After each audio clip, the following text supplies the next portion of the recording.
লোকেরা একটা বড় ভুল করে, সেটা কি?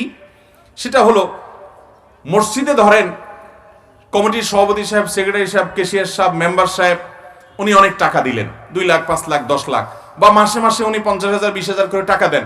ওনার টাকা থেকে ইমাম মুয়াজ্জিনের বেতনও হয়। তখন উনি মনে করেন এই ইমাম মুয়াজ্জিন এরা বোধহয় ওনার চাকর, কারণ ওনার টাকা দিয়ে বেতন হয়, ওনার টাকা দিয়ে যেহেতু তারা চলে বা বেতন পায়, এই জন্য উনি মনে করেন যে তাহলে লোকগুলো আমার অধীনস্থ। অথচ এটা স্পষ্ট ভুল। কেন? কারণ আপনি যদি মসজিদে 10 টাকাও দান করেন বা 10 কোটি টাকাও দান করেন বা জমি দান করেন, এই দানটা মূলত আপনি কাকে করেছেন? এটা দিয়েছেন কাকে? আপনি আল্লাহর জন্য দিয়েছেন। তাহলে আপনি দান করার পর এটার মালিক এখন কে? আল্লাহ।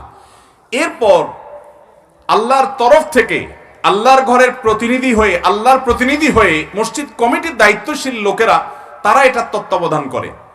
তাহলে আপনি আরেকজনের টাকার তত্ত্বাবধায়ক হলে যেরকম হয়, আল্লাহর টাকাটা এখন আপনিই দান করেছেন, বাট এটা এখন আল্লাহর হয়ে গেছে, এখন আল্লাহর টাকাটার তত্ত্বাবধান আপনি করছেন। এখানে আপনার কোনো খবরদারি করার কোনো নৈতিক অধিকার থাকতে পারে? এই জিনিসটা না বোঝার কারণে অনেক কমিটির সদস্য ভাইরা সওয়াব করতে গিয়ে উল্টা গুনাহ হয়ে যায়। খবরদার, ইমাম মুয়াজ্জিন বা স্টাফদের যদি ভুল হয় তাদের সংশোধন করতে হবে, তারাও দায়িত্বশীল হতে হবে, তারা বেতন নিচ্ছেন, মসজিদের দায়িত্ব আদায় করতে হবে। কিন্তু তাই বলে তাদের প্রতি জুলুম করার সুযোগ নাই, তাদেরকে নিজের চাকর মনে করার সুযোগ নাই, ওই জমিদাতা মানুষকে খোটা দেওয়ার কোনো অধিকার।